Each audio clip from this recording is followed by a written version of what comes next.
नमस्कार साथियों। आज हम नई कविता पर बात कर लेते हैं। नई कविता स्वतंत्रता के बाद लिखी गई वह कविता है जिसमें नया भावबोध था, नए मूल्य थे, जीवन मूल्य, और नया शिल्प विधान था, अपना ही शिल्प विधान था।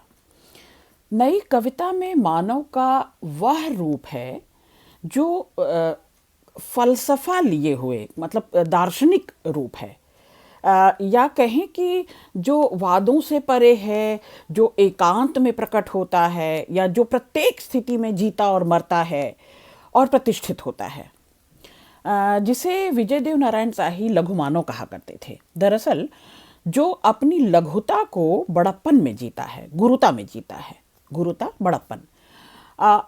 दरअसल नई कविता ने लघु मानव को, उसके निरंतर के संघर्ष को और बार बार वर्णित जीवन के जो दुख सुख हैं, जो जिन्हें साहित्य में विषय वस्तु बनाया गया, उन पर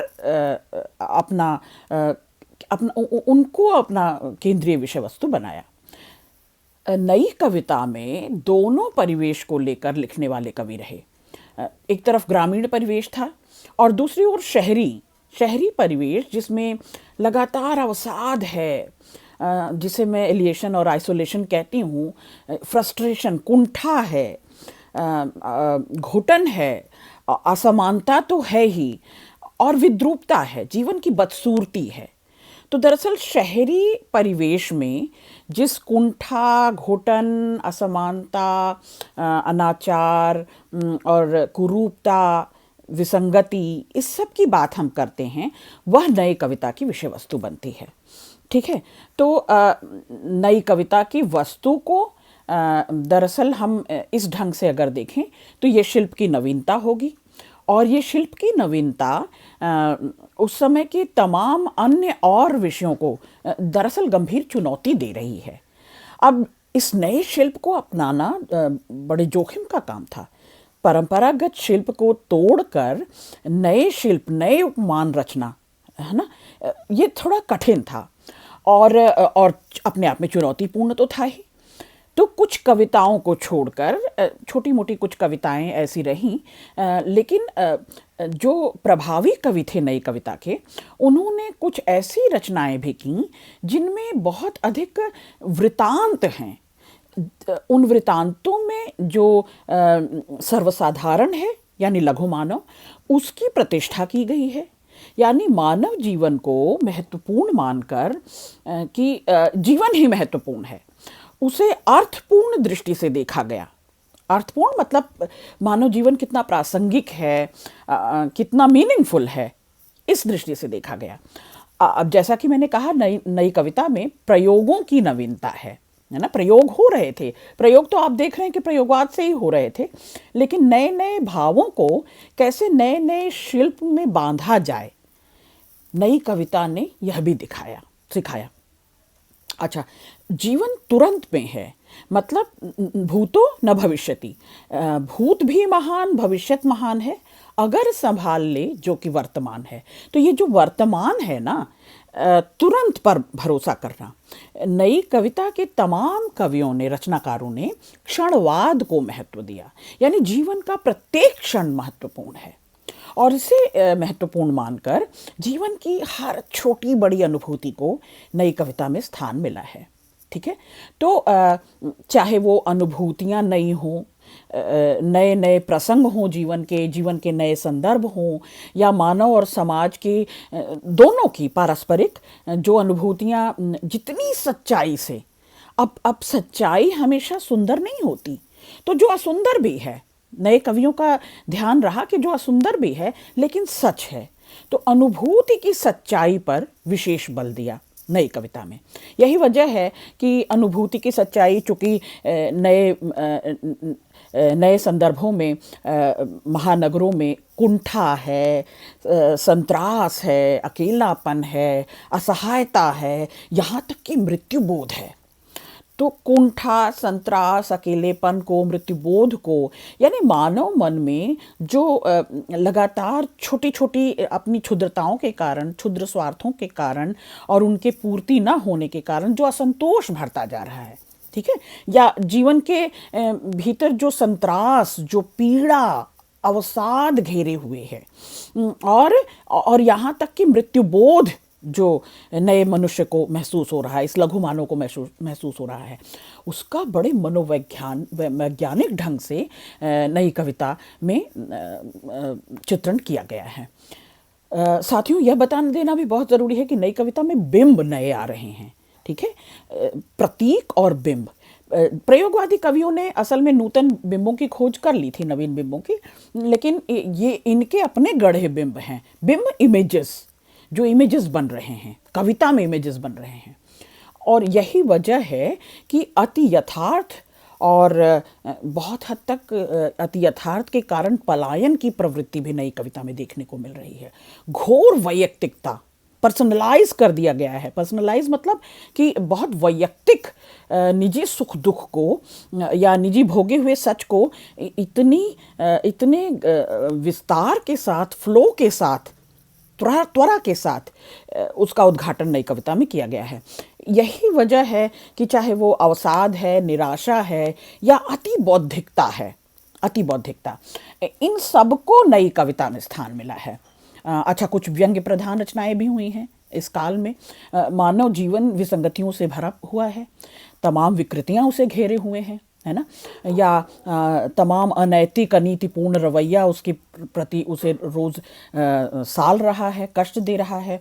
तो ये जो अनैतिकतावादी मान्यताएं हैं जो सर्वप्रिय होती जा रही हैं, जबकि सर्वग्रासी हैं, सबको खाए जा रही हैं, इन पर व्यंग्यपूर्ण रचनाएं नई कविता के जरिए हुई। अब आप इसे देखें कि चाहे वो भवानी प्रसाद मिश्र हों, कुंवर नारायण हों, भवानी प्रसाद मिश्र का गीत फरोश देख लें, चकित है दुख, दुख चकित है, चकित है दुख, या सन्नाटा है। कुंवर नारायण का चक्रव्यूह है, कोई दूसरा नहीं, या एक संग्रह है आमने सामने। और शमशेर बहादुर सिंह को देख लें, काल तुझसे होड़ है मेरी, इतने पास अपने, या बात बोलेगी हम नहीं। जगदीश गुप्त को देख लें, नाव के पांव, शब्ददंश, बोधि वृक्ष, शंबूक। दुष्यंत कुमार इसी दौर में आते हैं। दुष्यंत कुमार की बहुत प्रासंगिक रचनाएं रही हैं। आवाज़ों के घेरे, साए में धूप। श्रीकांत वर्मा को देख लें, माया दर्पण है, दिनारंभ है, और रघुवीर सहाय।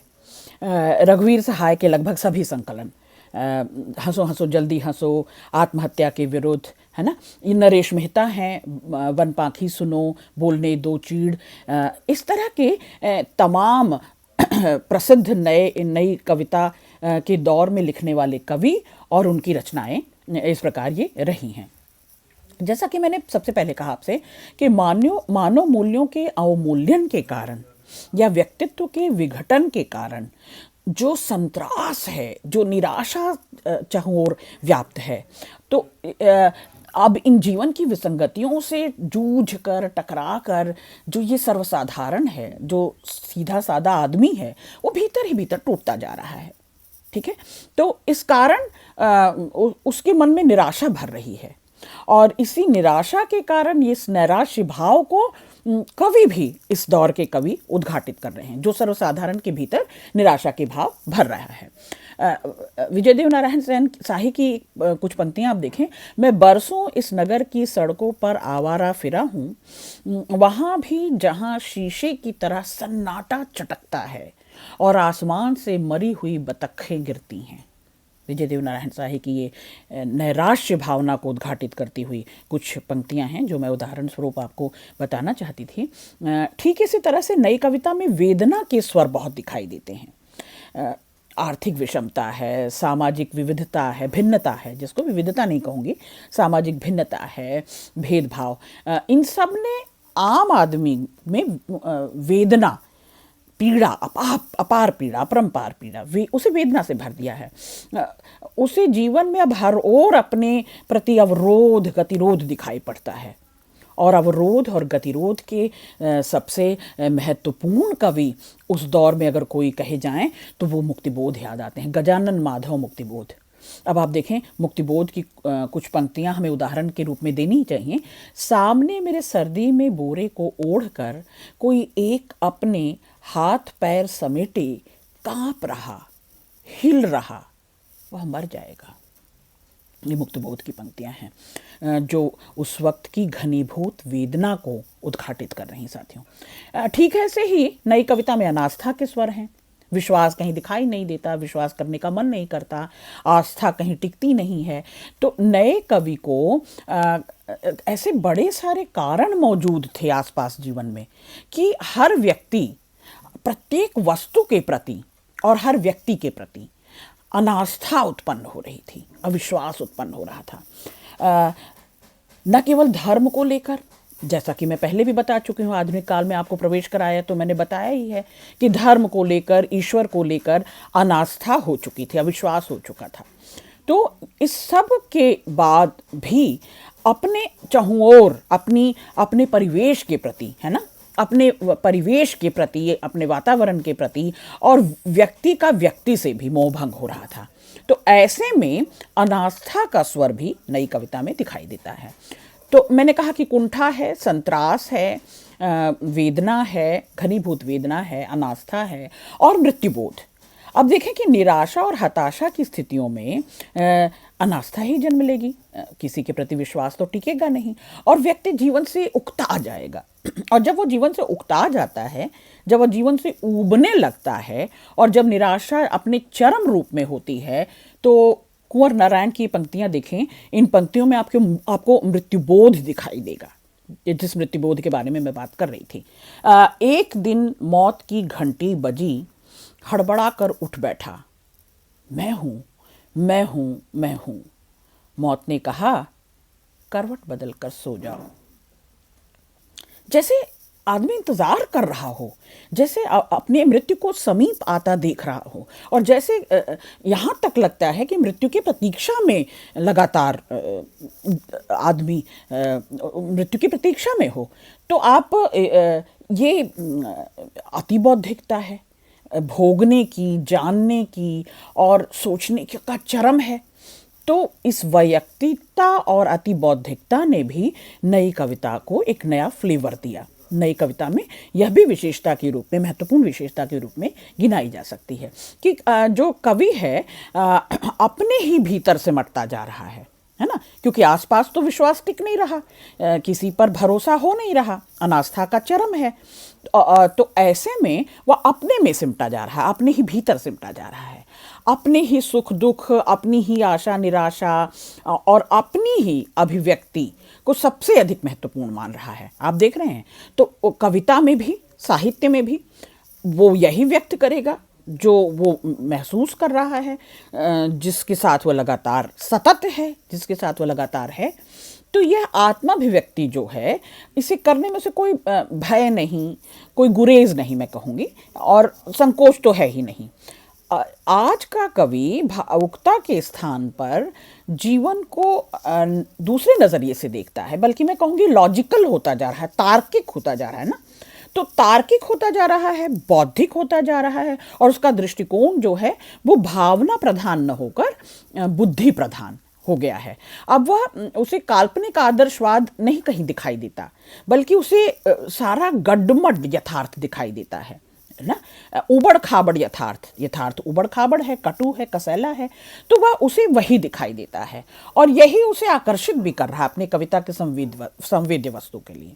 तो इस यथार्थ ने ही वर्तमान जो स्थितियां हैं, परिस्थितियां हैं, उसके प्रति उसके मन में, साहित्यकार के मन में गहरा गुस्सा, जिसे हम कहेंगे विक्षोभ, नाराजगी भर दी है। आप शमशेर बहादुर सिंह की ये पंक्ति देखें कि मोटी धुली लॉन की धूप, साफ मखमल सी कालीन, ठंडी धुली सुनहली धूप। तो आप ये देखें कि ऐसे लग रहा है कि सोच समझ कर कुछ लिखा जा रहा है। इसी तो कहते हैं बौद्धिकता, है ना। तो अब सौंदर्य भावना को भी देखने की नए कवियों में नई दृष्टि है, कला पक्ष को खंगालने की, जानने की, उद्घाटित करने की नई दृष्टि होगी।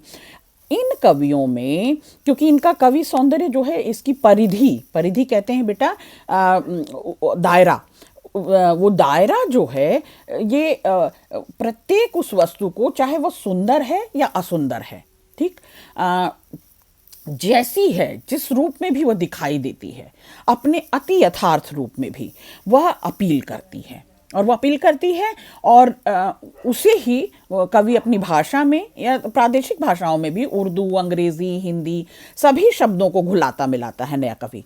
और उसका अपना विचार यही है कि यही भाषा को, ये यथार्थ को प्रकट करने में सक्षम भी है। मिश्रित भाषा, व्यवहारिक भाषा, जिस भाषा का लगातार प्रयोग हो रहा है, तो वो दरअसल छंदों में अब समाई नहीं हो सकती। तुक, ताल और लय में कविता अब नहीं हो पा रही, क्योंकि जब चहुओर जीवन में कलाहीनता है, तो अगर कलाहीनता जीवन में है, तो वो कला कविता या साहित्य में कैसे झलके, क्योंकि जीवन का ही तो प्रतिबिंब है साहित्य। अब आप कुंवर नारायण की ये पंक्तियां देखें।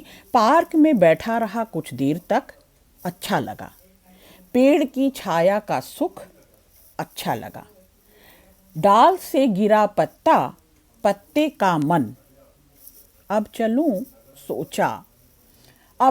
सोचा, बहुत देर तक सोचना अच्छा लगा।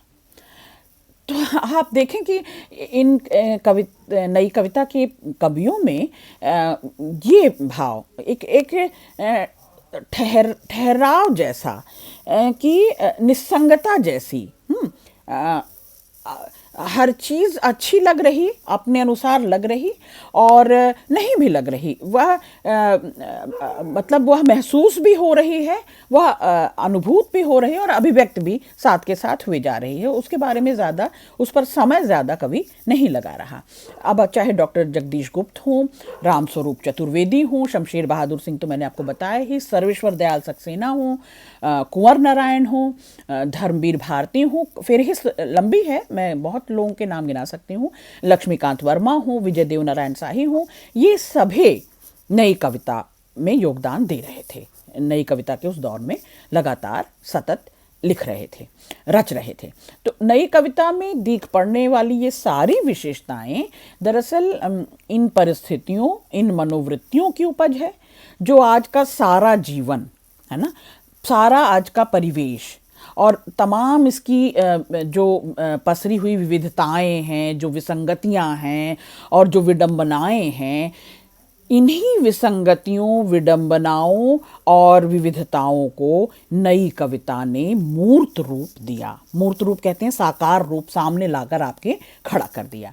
अब आप देखें कि ऐसा नहीं कि प्रयोगवाद में प्रयोग नहीं हो रहे थे, लेकिन नई कविता और प्रयोगवाद की प्रवृत्तियों में माइन्यूट सा सही पर डिफरेंस है, अंतर है, ठीक। अब भाई प्रयोगवाद की ही नींव पर नई कविता खड़ी है, तो कथ्य की व्यापकता या दृष्टि की उन्मुक्तता या ईमानदार अनुभूति, सामाजिक, जिसको मैं समष्टि पक्ष कहती हूँ, व्यष्टि पक्ष, समष्टि पक्ष, तो व्यक्ति का अपना नज़रिया और रोमांटिक भावबोध एकदम हट जाता है, नवीन आधुनिकता आ जाती है, और वो नए शिल्पों में उसे कैसे गढ़ता है। इन सब चीज़ों को हमने प्रयोगवाद के बाद अपनी इस नई कविता में पाया।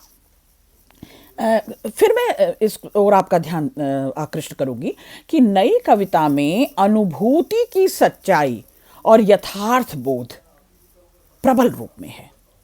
अनुभूति एक क्षण की हो या समूचे काल की, सामान्य व्यक्ति की हो या विशिष्ट पुरुष की, आशा की अनुभूति हो या निराशा की, सब कुछ कविता का कथ्य बन रहा था। ठीक है, जब मैं सामान्य मानव कह रही हूँ तो ये विजय देव नारायण शाही का वही लघु मानव है जिसे सामान्य मानव कह रही हूँ। तो अनुभूति का महत्व है और वही कविता का कथ्य है।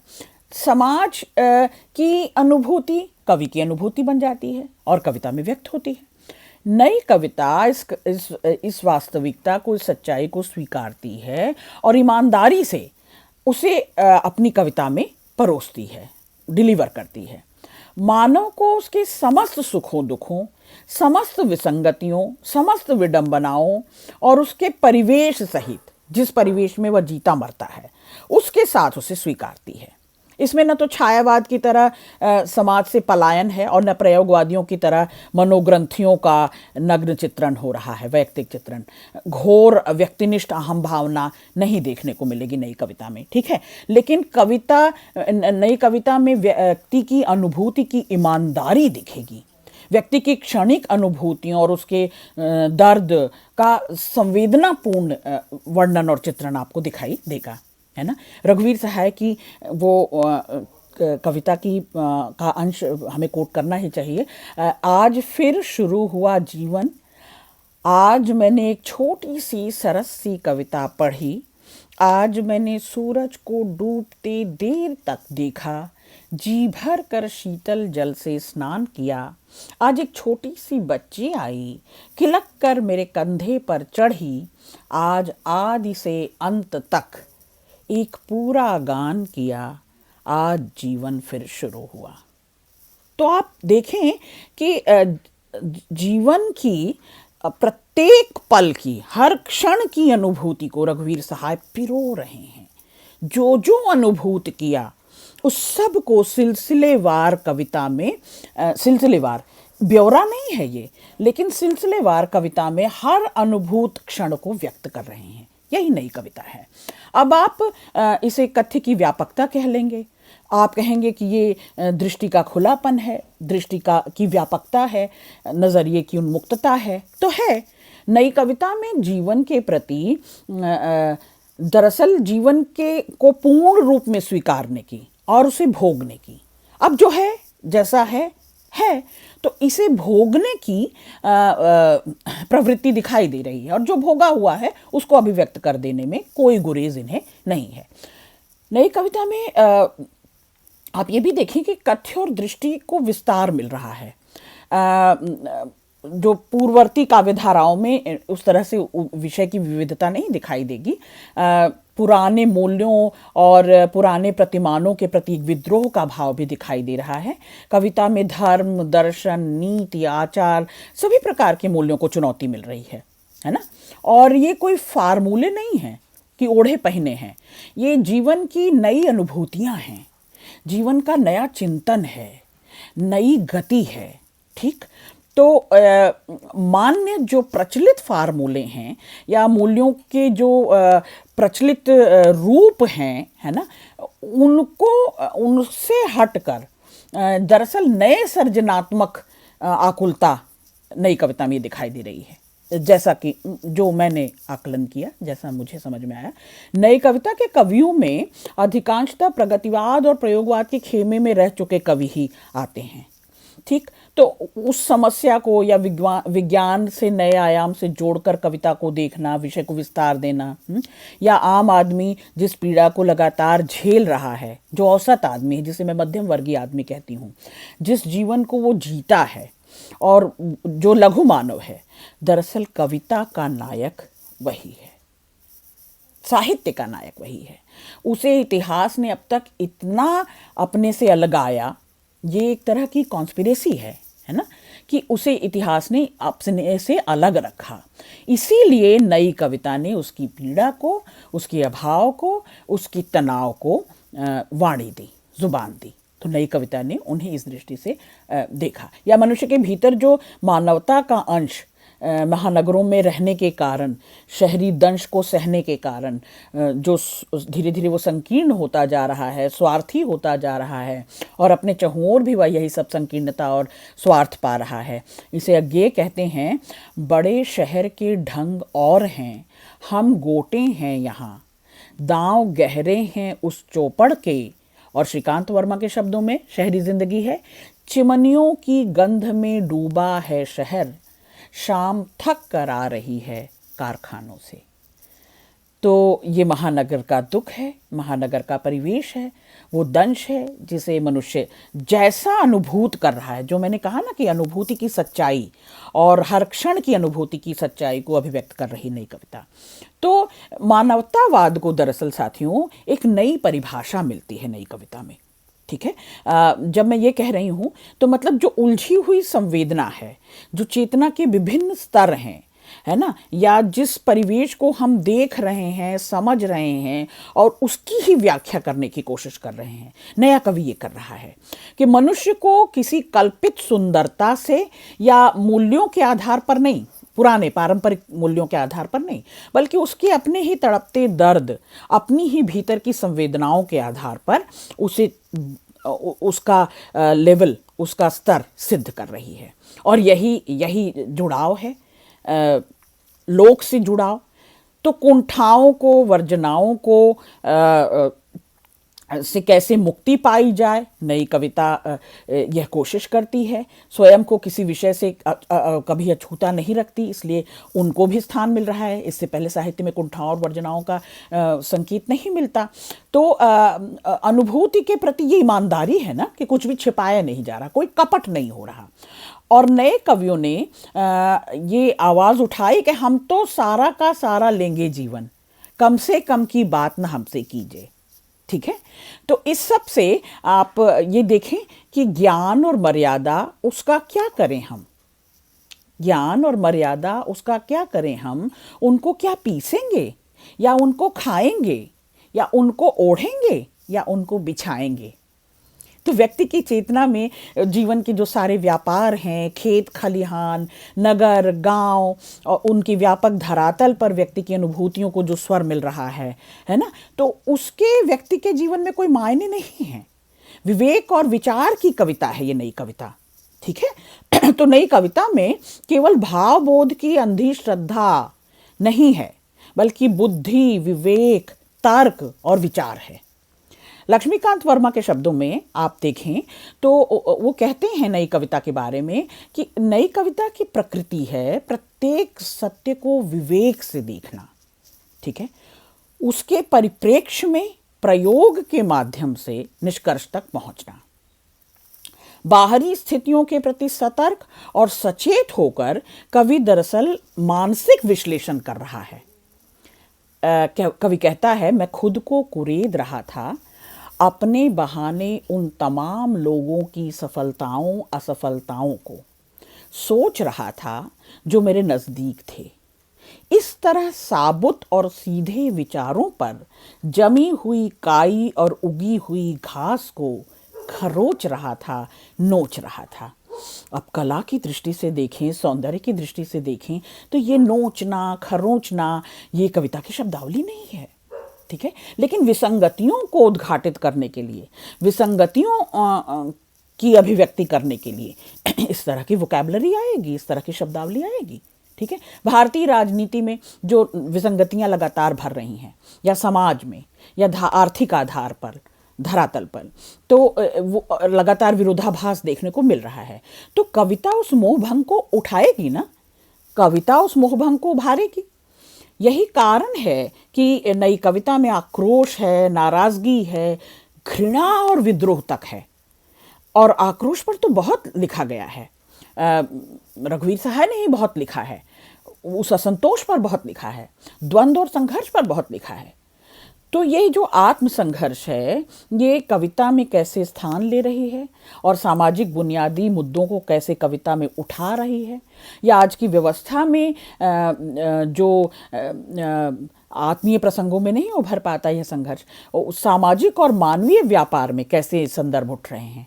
ये कविताएं दरअसल विषमता से जूझ रही हैं और नया रास्ता सुझा रही हैं। परिस्थितियों को बदलने और उनसे बाहर निकलने की छटपटाहट हमें दे रही हैं।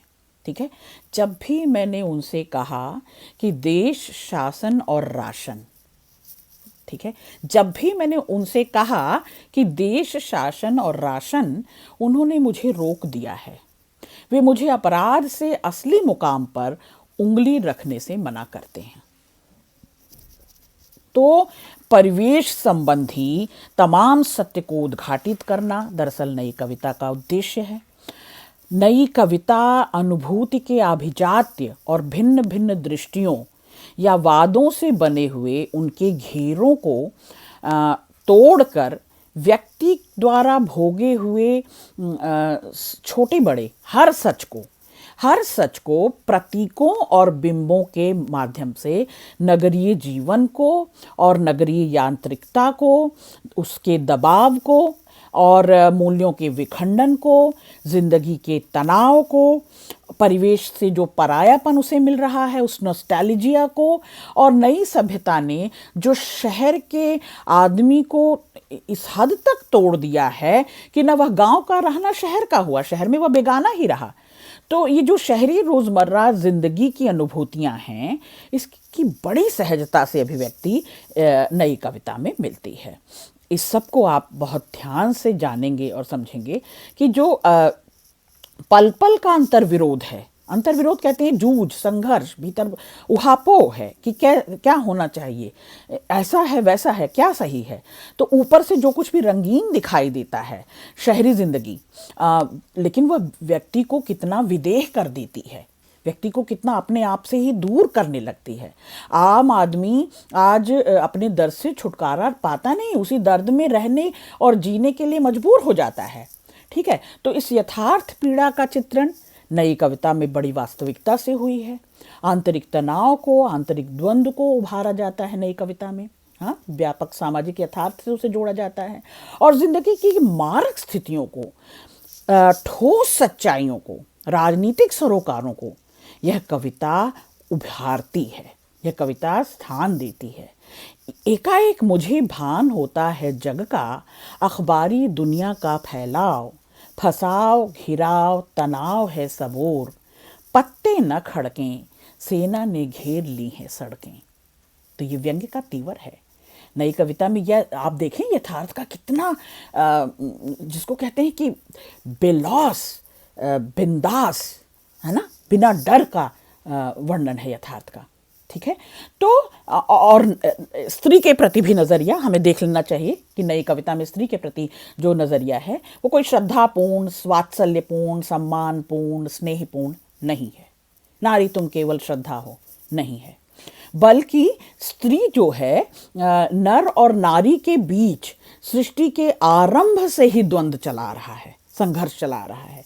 ठीक है, और नारी जिस ऊब खूब से उभरती है, जूझती है, रघुवीर सहाय की टिप्पणी आप देखें और इस स्त्री को पहचानें। नारी बिचारी है, पुरुष की मारी है, तन से क्षुधित है, मन से मुदित है, लपक झपक कर अंत में चित्त है। ये स्त्री है नई कविता की, ये स्त्री है नई कविता की, ये सौंदर्य बोध है नई कविता का, जहां सच्चाई है, जहां टकराव है, जहां मोहभंग की स्थितियां हैं। ठीक है, और यह कविता का कोई आध्यात्मिक दार्शनिक पक्ष नहीं है, बल्कि यहाँ पेड़ है, पौधे हैं, पक्षी है, बच्चा है, गांव है, शहर है, माँ है, वेतन है, रोमांस है, प्रेम है, प्रकृति है, सब कुछ है। लेकिन अनुभूति को नया फ्लेवर मिला है, अनुभूति को नए पंख मिले हैं और काव्य को नए रूप मिले हैं, नई भाषा मिली है। अब जब नई भाषा में कह रही हूँ तो भाषा पर भी थोड़ी सी बात होनी चाहिए कि जो नया कवि है ना, वो पुरानी भाषा में नई संवेदनाएं भर रहा है। ठीक है, वह भाषा के नए रूप को गढ़ने की कोशिश कर रहा है। और जब वो कहता है शब्द अब भी चाहता हूँ, नई कविता में शब्द अब भी चाहता हूँ, पर वह कि जो जाए वहाँ जहाँ होता हुआ तुम तक पहुँचे, चीज़ों के आर पार दो अर्थ मिलाकर सिर्फ एक स्वच्छंद अर्थ दे, सिर्फ एक स्वच्छंद अर्थ दे। तो आप देख रहे हैं कि शब्द का व्यापार, नए नए शब्दों को गढ़ने की इच्छा, और शब्द आर पार जाएं, सब ओर वार करें। ये एकदम नया नज़रिया है भाषा को देखने का, भाषा को लेने का। यानी कि सूक्तियों, लोकोक्तियों, मुहावरों, इन सब से कविता को नहीं सजाया जा रहा है। इस बात से नहीं इनकार किया जा सकता कि नई कविता ने भाषा को अपनी सुविधा के अनुसार तोड़ा मरोड़ा भी है, भाषा के साथ कहीं कहीं खिलवाड़ भी किया है, लेकिन एक नया प्रयोग हो रहा था। कुछ शब्द आप देखें, रंगिम, चंदीले, लंबाइत, उकस्ती, बिलमान, है ना, हरियावल। तो ये शब्द व्याकरण की दृष्टि से आपको अटपटे लगेंगे, क्योंकि मैंने अभी कहा आपको कि अपनी सुविधा के अनुसार शब्दों को तोड़ मरोड़ रहे हैं। भाषा के साथ खिलवाड़ कर रहे हैं, लेकिन एक नया प्रयोग भी तो कर रहे हैं, भाषा को एक नया रूप भी देने की कोशिश कर रहे हैं। अच्छा, इसी तरह से प्रतीकों की बात है। भेड़ भेड़िया हो गया, जनता सत्ताधारी वर्ग हो गया, या सत्ता व्यवस्था हो गई। तो प्राचीन हर तरह के प्रतीक जो हैं, परंपरागत हर तरह के प्रतीक जो हैं, वो नए परिवेश में मिसफिट हैं। पृथ्वी, पहाड़, सूरज, चांद, किरण, सायंकाल, फूल, कमल, ये परंपरागत थे। ठीक, मुक्तिबोध के प्रतीक वैज्ञानिक जीवन से लेकर आध्यात्मिक क्षेत्र तक फैले हैं, है ना। ओरांग उटांग, ब्रह्म राक्षस जैसे प्रतीक कितना सटीक और कितना समर्थ है। पीपल का वृक्ष भी उनका विशेष प्रिय प्रतीक है। मौसम शब्द भी प्रतीक बनकर वर्तमान परिवेश को अर्थ देता है। ठीक है, एक पंक्ति है और वो बहुत चर्चा में रही, मुक्तिबोध की पंक्ति है, छिनाल मौसम की मर्दार गुटरगू। भाषा देखें, मर्दार मौसम प्रतीक बनकर आ रहा है, और गुटरगू, तो प्रतीक भी नए हैं और बिंब भी नए हैं। नई कविता में बिंब जो हैं कविता की मूल छवि बनकर आते हैं, उसकी अंतर्लय, इनर सेल्फ जिसे हम लोग कहते हैं, और कवियों ने इन बिंबों को जीवन के बीच से ही चुना है, अपने आसपास से ही चुना है। व्यक्तिगत और सामाजिक दोनों तरह के बिंब इस कविता में, नई कविता में आते हैं। ठीक, केदारनाथ सिंह की दो पंक्ति देखिए। शाखों पर जमे धूप के फाहे, गिरते पत्तों में पल ऊब गए, हका दी खुलेपन ने फिर मुझको, लहरों के डाक कहीं डूब गए। तो ये नए तरह का बिंब है, नए तरह के उपमान गढ़े जा रहे हैं। और रस की दृष्टि से भी नई कविता में जैसे बिंब विधान मूल रूप में है, तो नई कविता का जो सर्जक है वो बिंब विधान में निश्चय ही समर्थ है, और अपने सामर्थ्य से, अपने बुद्धि समन्वय से, परंपरा से काट कर कविता को लेकर आता है, और रस भावों में भी नए रसों की सृष्टि कर रहा है, जो यथेष्ट हैं, जिनकी माने चेष्टा की जा रही है, जो विशिष्ट हैं। अब कुछ आलोचक इसे बुद्धि रस कहते हैं कि बड़ी बौद्धिक है कविता, क्योंकि कविता विचार बन रही है। पहले लोग सठिया जाते थे, अब कुर्सिया जाते हैं। पहले लोग सठिया जाते थे, अब कुर्सिया जाते हैं। तो ये एक नए तरह का इमेज भी दे रहा है, और रस तो नए ढंग से उसकी भीतर के लय को, जिसे अंतर लय कह रही हूँ, जिसे इनर सेल्फ कह रही हूँ, उसको भी उद्घाटित कर रहा है। तो साथियों, इस तरह से हमने नई कविता के तेवर को, मिजाज को, और नई कविता की इन तमाम विशेषताओं को सिलसिलेवार देखा और समझा। अगले व्याख्यान के लिए इंतज़ार कीजिए। शुक्रिया।